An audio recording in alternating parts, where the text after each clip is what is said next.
Hey y'all, welcome or welcome back to my channel. So today I'm just want to come on really quickly, well maybe not that quickly, but I want to talk to you about me making a temperature blanket and then me showing you how I did that. Now, just in case you're not familiar, a temperature blanket is a blanket that is created, it's a crochet blanket that is created using the temperature in your area. While there are different variations of this project, that's the main concept. Usually you're going to use the temperature of the day, and then you're going to use a color that you've already predetermined, and you're going to crochet a blanket based off of that. So as you can guess, 365 days means 365 rows. So this is going to be really long. And so the things that you're going to want to make sure you keep in mind when you're creating your blanket is the type of yarn that you're going to use, the cost, if that's a thing for you. You want to think about the width of the blanket. How wide do you want it to be? You want to think about the stitch that you're going to create. You can use half double crochet, double crochet, single crochet, or even a pattern, but you just want to keep that in mind. Single crochet stitches are going to be a denser stitch, so therefore your blanket will be a little bit more weighty, heavier, and so you want to keep all of that in mind. Me, particularly, I would be probably bored doing a single crochet stitch project for 365 days. So basically, I'll just go ahead and show you. This is the template that I've decided to utilize. I went online and printed this out, and then I customized this to make it what I would want for my blanket. I'm in Florida, so I wanted to keep the range in line with something that would go well here for me. So my lows stop at 30, so 30 and below is going to be one color, and then my highs are 90 and above, and that's going to be a different color. And then I've kind of spaced it out in between based on my yarn choices. Okay, typically when you do a temperature blanket, you would use red, orange, yellow, green. You would use the basic colors of the rainbow to determine the flow of your blanket, the color flow of your blanket. I didn't do it that way because I have a lot of yarn in my stash, and I wanted to kind of use up some of the yarn that I already have. If you're interested in doing a temperature blanket even this year or even next year, these are some things that I think you should keep in mind. One being the width of your blanket. You want to figure out how wide you want the blanket to be. Now for the temperature blanket, you really are going to have to figure out the length of the blanket before you can really figure out the width and how wide you want it to be. So with this blanket, obviously the row count is already determined. We're doing 365 rows. But what I did here was I just created a small little swatch of the stitch that I'm going to use, which is called a sedge stitch. I have a tutorial on my channel for that. So what I'm going to do is take those 8 rows and I'm going to measure them to see how many inches this actually measures out to be. So 8 rows makes 3 inches. My goal here was just to make sure that I got a whole number so it's easy for me to work with and kind of do some division. Okay guys, so don't get caught up in the weeds. This is just going to be some quick math to kind of get us in the right place here. So we have 3 inches, which equals approximately 8 rows. We know we're going to do 365 rows, so we're going to divide 365 by those 8 rows. That's going to give us 45.62 rows. Okay, so I don't want to overcomplicate this process. Take that 45.62 and just multiply that by the inches, the 3 inches that you got that meant for the measurement of your swatch. Okay, once you do that, you'll get a total of about 136 inches. That will be the length of your blanket. Now, if you look at this comforter size chart here, you'll be able to kind of see how that would measure with some of the bedding that you may already have.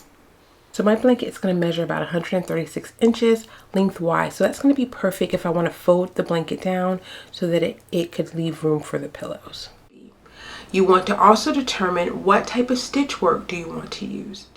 The type of stitch that you use really does matter. Think about this granny square here. 3 rows, 3 times around equals about 5 inches. So basically, as you grow this blanket to 365 rows, you would have a really big blanket. So you want to keep in mind the spacing and the stitch work. Here's another pattern that wouldn't really be great for this project. While it's very pretty, it has a lot of spacing, and therefore when I create my 365 rows, this would make for a really large blanket.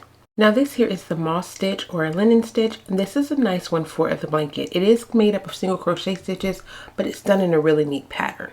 Okay, so just to drive home the point, remember the length is what comes from the headboard to the footboard, and the width is going from left to right. We've already determined the lift to be about 136 inches. So what I want to do is make sure that my width is about the size of a king size bed. That way it really does fit in proportion. The way I'm going to do mine is really simple. I'm just going to make a foundation chain. I'm going to measure it out to be about 90 inches, and then I'm going to continue on with my blanket. Easy peasy. You also want to think about the yarn choices. You want to think about how easily it is to source the color that you're going to be using, the colors that you're going to be using. And in my case, what I decided to do was look at my yarn supply that I currently have, and I based my blanket kind of around that. I used a little tool called a color scope. I did a video not too long ago about that. I put the yarns that I already had available in my home on the bed, and I just kind of looked through my color scope to see what yarns would go, you know, nicely together. Once I did that, then I also had to make the decision on how I wanted my yarn to be laid out. So for instance, I have 7 different colors because I have 7 different temperature zones or whatever. I want to make sure that the temperature that is going to be used mostly in my area, I have enough yarn for that part of the blanket, if that makes sense. Obviously, you want to make sure that the yarn that, based off your area, that you're going to be using the most of is more readily available. So in my case, I went with a neutral color that's going to probably flow through my blanket the most. And also because I can get that color yarn in different from different companies. Red Heart makes something similar to the one that the big twist yarn that I get from Joann's is also, I can get it from Red Heart yarn. I also can get it from Knit Picks. They have a similar color. So that's going to be important when you are creating this project, because obviously you don't want to get all the way out to September and the yarn that you've been using for that particular temperature range is no longer available, right? So you want to kind of keep that in mind too. And then in my case, I didn't want to just go out and buy 20 skeins of yarn in, you know, 5 in each color, because my goal is not to continue to buy yarn, is to kind of use up some of the yarn I currently have in my stash. Okay, so that was pretty much the draw for me. I really wanted to create a project where I could start using up some of this yarn, but I wanted it to kind of make sense and something that would would need to do consistently so that I could get it done. And I thought this was a perfect project for me. Okay guys, we're about ready to get started. Really quickly, I just want to point out again, how do we determine the width? The length, remember, was 136 inches. I know that's going to make for a really long blanket. I wanted the width to be in proportion. So I looked at my little chart. I realized that a king size bed usually has a width around 96 to 98 inches. And that's what I wanted. That doesn't even include drape. So I knew that I could at least have my width to be about 94 inches or so. I just created a foundation chain that went that long. I just kept crocheting until I got to that length, making it really, really simple. I counted every 30, put a stitch marker. That way I could just make sure my count was okay, because in this version of my blanket, I need to have a multiple of 3. So I did a total of 300 stitches, okay? I went to AccuWeather.com to get the back temperature. So this gives me a whole month, all of January, all of February, and I can get started. I'll use my little flow chart here. I know what temperature goes with which color yarn, and I can start. So that's it guys.